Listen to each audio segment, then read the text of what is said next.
Hello hi అండి. ఈరోజు మనము ఇంటర్మీడియట్ బోర్డ్ చేంజ్ చేసినటువంటి ఫస్ట్ ఇయర్ ఫిజిక్స్ పేపర్ సంబంధించినటువంటి అనాలిసిస్ చేద్దాం ఒకసారి.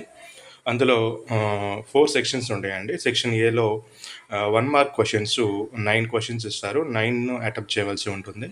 ఇక్కడ చాయిస్ అంటూ ఏమి ఉండదండి. నెక్స్ట్ సెక్షన్ బి ఉంటుంది. Section below 14 questions 2 marks questions ఇస్తారు. ఆ 2 మార్క్స్ క్వశ్చన్స్ అన్నీ కూడా అటెంప్ట్ చేయవలసి ఉంటుంది. ఇక్కడ కూడా ఎటువంటి చాయిస్ అంటూ ఉండదండి సెక్షన్ బిలో కూడా. నెక్స్ట్ సెక్షన్ సి ఉంటుందండి. సెక్షన్ సిలో ఓవరాల్గా 12 క్వశ్చన్స్ ఇవ్వడం జరుగుతుంది. 12 క్వశ్చన్స్లో 8 క్వశ్చన్స్ మనం అటెంప్ట్ చేయవలసి ఉంటుంది. 8 క్వశ్చన్స్ కలిపి 8 4 32 మార్క్స్ సెక్షన్ సి కలిగి ఉంటుంది. అంటే సెక్షన్ సిలో 4 క్వశ్చన్స్ చాయిస్ ఉంటుంది. ఆ తర్వాత సెక్షన్ డి వచ్చేసరికి 8 మార్క్స్ సెక్షన్ అంటాం దీన్ని. ఇందులో 3 క్వశ్చన్స్ ఇవ్వటం జరుగుతుంది. ఇందులో 2 క్వశ్చన్స్ మనం ఎగ్జామినేషన్లో రాయాలి. ఒక క్వశ్చన్ చాయిస్ ఉంటుంది. కాబట్టి 2 8 16 మార్క్స్ అనేవి ఈ సెక్షన్ సంబంధించినటువంటి మ్యాక్సిమం మార్క్స్.